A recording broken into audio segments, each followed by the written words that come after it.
Yeah. Where does the battle start from? The whole thing started as a misunderstanding, and then it just graduated into nonsense. But ideally, at first, I was at a radio station, and I was asked. I'm sorry, I was at a TV station, and I was asked the question just the same way I go to a radio station. Crystal Panda na mbuze ibibuzo ne bifukire ekizibu. So I went to this TV. Shame upon you. So this TV, Kazora Namboza, he was like, if there was a battle between you and this chick, would you do it? I'm like, yeah. You understand? Like, why not? Because for me at that time, there was no rivalry, there was nothing. It was just like our songs are always on the countdown together. You understand? I'm number one today, she's number one tomorrow. You understand? Like we were always, our music was always at the top together. But personally, we had no issues with each other. So ngagamba, would you battle it out? I'm like, yeah, I'll battle it out. For me, nganjogerera kusaidia a business sense. You understand? Like this would be nice for the industry because nalinda be Bobby Wine ne Bebe Cool babikola sima. You understand? Like abanene bageza kola battles ne bakola musende. I'm like, yeah, I'll definitely do it. It was nothing personal. So with Wabalo Chogera, of course, it spread like a wildfire, like a lot of my interviews do. And then, when her team got wind of the interview, they went on TV and said that I'm a dead artist. You understand? Like, how artist here, father now, Mugezako Kuzukizo Mulambo. That's what you're trying to do. But that's a dead artist. She died a long time ago. Now, that is when I got pissed off. So hold on, King. When you say her team, who in particular are you talking about that went on the show and then said you're dead?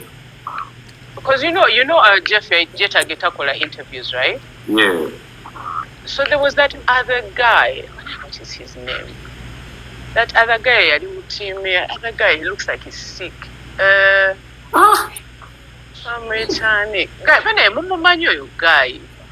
Are you describing? Maybe people in the comment section will give you the name. I have just described him. He looks like he's sick. look in the comment section. People are going to give you names. In the comment section, let me see. Guy. Yali mutimye. Did he have hair? No, he had no hair. He had no hair? He was tall. He was part of the team. Yalingane Jeff all the time. Bali batambulanga wamu. Ye yajja ku TV n'agamba mbu oyo artist gwe muliko yafadda mugezaako kuzuukiza omulambo. Now I expected her as somebody that I knew okuvaayo n'akola ki? I don't know, chip in a word or something, say something nice or say something kind. And then there was no answer, and for me I took that as an insult. So that is how the whole thing began, So if you have an artist, and I know I mentored this person, I know in the very beginning I gave my time sure that they get somewhere. I tried the best that I could, wrote a song, spent a couple of months with this person just to, it's called Allan Chiwa. Somebody mentioned the name here. It's Allan who went on TV and said, artist Kumuyita yafa. You understand? So, so I thought after mentoring your person and delivering a product, and then now you turn back and diss me. You understand? So for me, it was like a slap in the face. I'm like, I'm not going to take this.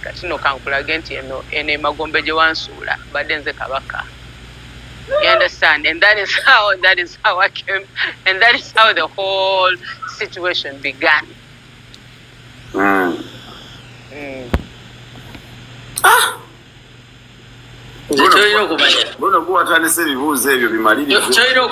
me tell you one thing. I would want to see both of you on a song because I love both of you so much. I love you. I love Sheebah. You know Ken? Ken Buzz? Yes. He introduced me to you. That's my brother. So that's how I got to love you. I love Sheebah so much. So I dream of a song where you and Sheebah will be on a song. Even if it means a billionaire paying for this song to be there, I don't know, on the business side. Would you be on a song with her? You can never say never. You understand? Like, you can never say never.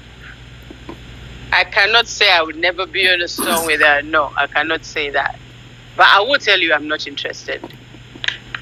But I cannot tell you that this is one will never. No, I cannot say that. I don't know what tomorrow holds. But if you ask me now, I'm not interested. Okay, let me ask you. Do you think this whole thing was really so vital in both of your careers? Do you think it helped you both in a certain type of way? It helped us both, but I have to be honest, it helped me more. It enabled people to see me in the kind of light that I wanted them to see me. You understand? It killed all that unnecessary comparison, which I really did not like, because I know my potential. And I know that I am much higher, much better, but I couldn't find a way of showing people.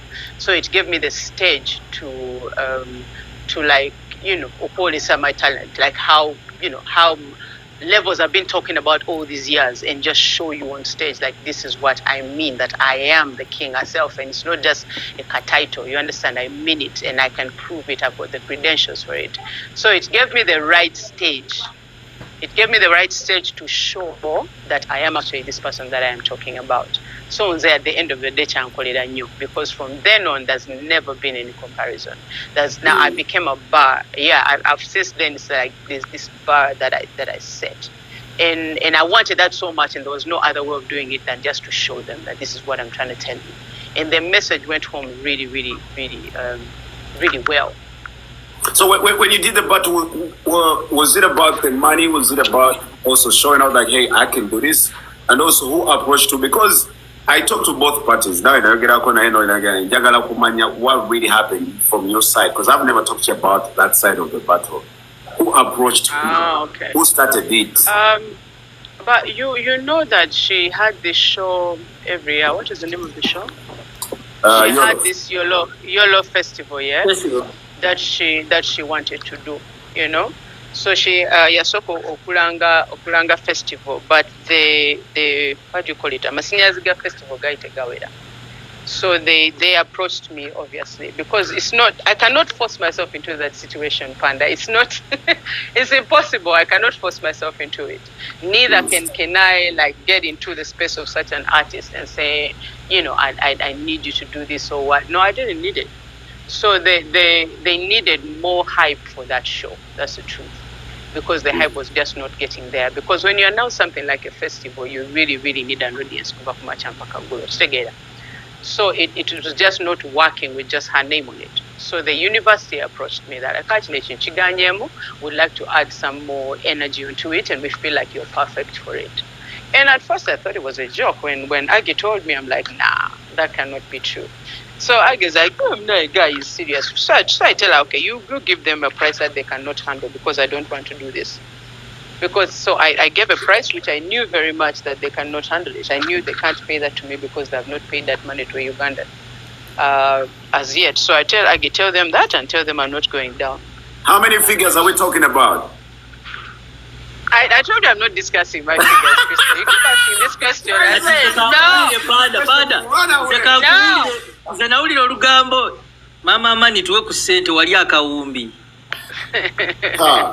I'm not discussing figures. Every time I ask you this, you try to run away. Mama mani tuwe ku ssente wali akawumbi kakyaliwo. Nakakolera wanda wabye nakola ku stage eyo nga nakolera wanda every little bit of that money. So they made the offer. I mean, I told them the price, and the next thing I knew, they called and they're like, yeah, come, let's find a way to pay this. Can we give you 50% first, and then before the show we give you 30%, then after the show we give you 20%. I'm like, oh, okay. And that's how it went. Like, no troubles at all. Victoria University was amazing. Like, Tebampa was weird.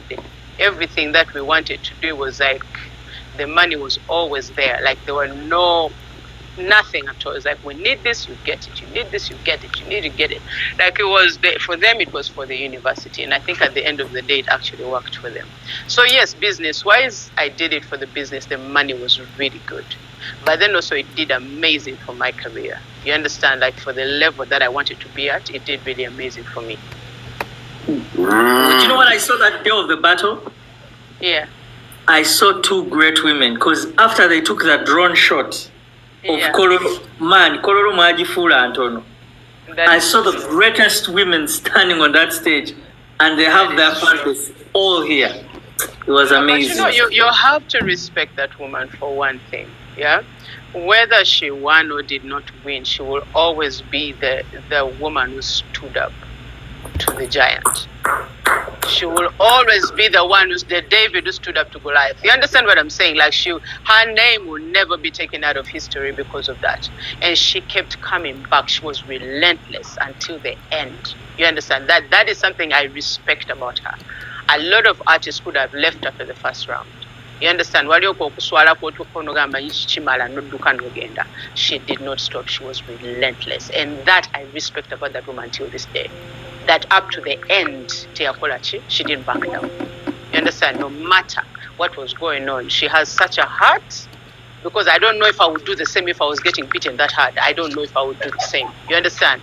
But I respect her for the fact that she never backed down. I don't know chicks like that. I've been in this industry for a while. I don't care. This is my stage and I'm going to own it. She came for me every time. It didn't matter what I brought. She answered back. And that I always respect about her. Wow. We can be cowards, you people. People can be such cowards in this industry. You understand? So many people speak a word today and then tomorrow they take it back. Or they say something really bold today and then tomorrow they say, oh, Nedamba, just take it there and they take their words back. For her, she didn't. She didn't take it back. She was like, this is it. And until the end, she hung on to her words. And that, from my heart, I respect her for that.